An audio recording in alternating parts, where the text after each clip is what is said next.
When you travel to the island of Kish, there are a couple of must-sees you shouldn't overlook. We're going to show you a few of them, starting with this traditional twin water reservoir. Back in the old days, in islands such as this that are surrounded with salt water, drinkable water was very scarce and they needed to preserve it. So they built structures like this. As you can see, it has 5 wind towers, and what they did was they directed the wind inside the domes and kept the water cool and fresh. The original reservoir crumpled years ago, and in 1993, to collect rainwater and to make use of the subterranean waters, they rebuilt it in the image of the historic reservoirs of Yazd. People accessed the water using a passage called Pashir, the direction of which was changed during the reconstruction so that visitors could easily get to these cylindrical pools using steps.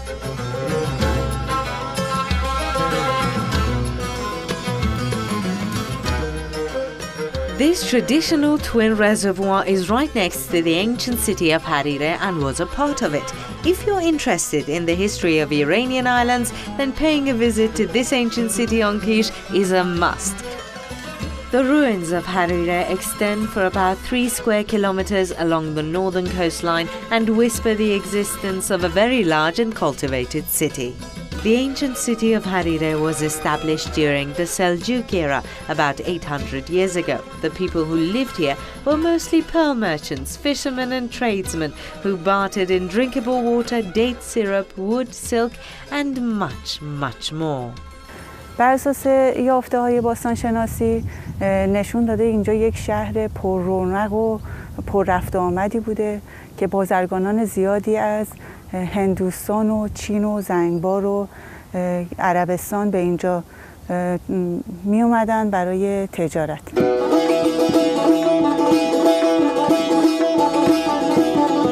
Digging began in 1992, and to this day Harire has experienced 5 seasons of excavations.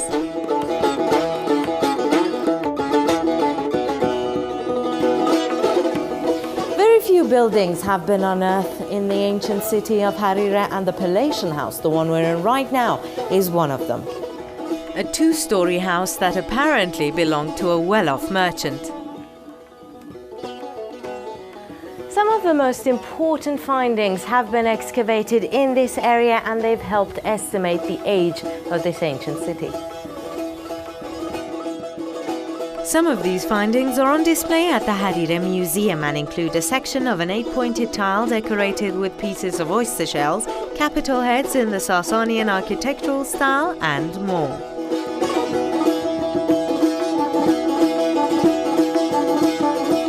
In addition to the Palatian house, a bathhouse, a mosque, and the remains of a trading port have been unearthed. اینجا در دوره ایلخانان مغول یکی از مهمترین مراکز بازرگانی بوده که بین شرق و غرب ارتباط داشته، در مسیر جاده ابریشم دریایی بوده در خلیج فارس.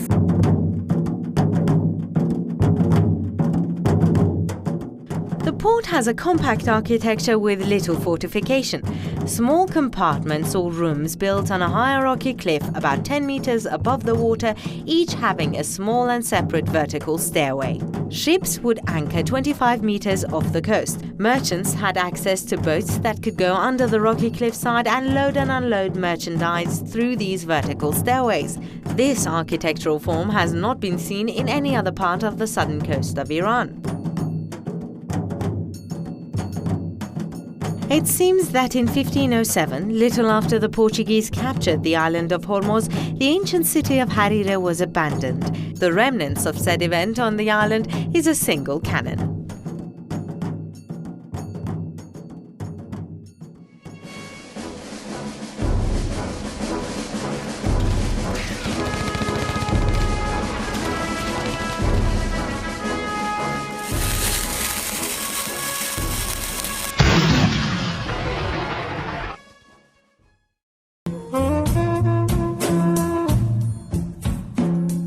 After hearing that merchants bartered sweet water, we were curious to find out just how the island supplied both its residents with drinking water and yet enough to barter with. And so we headed to the underground city of Kariz, where we were told we'd find the answer. You see, in Farsi, Kariz means aqueduct.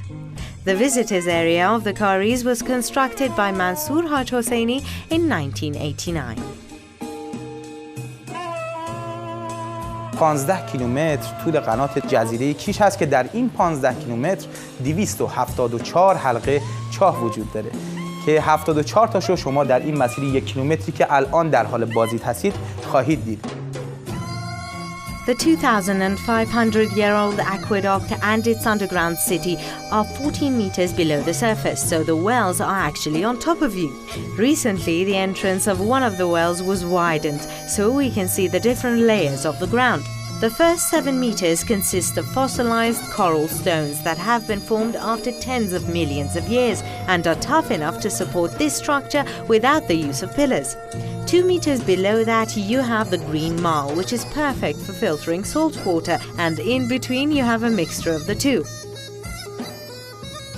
All along the path, and especially near the end where you have the museum, in addition to the tools used in its reconstruction, you can see various historical items on display that give you a glimpse of the earthenware and tools used in those days.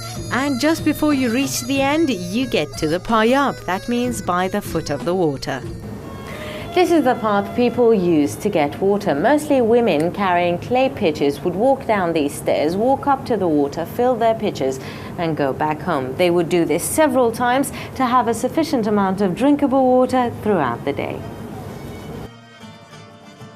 Everything aside, I think the most interesting thing of all is that according to the documented findings, the actual aqueduct was originally carved out of the tough coral stones using hatchets, hammers and axes after years and years of hard labor, simply to preserve the natural water resources of the island. This is Gulnar Farnudi for Iran.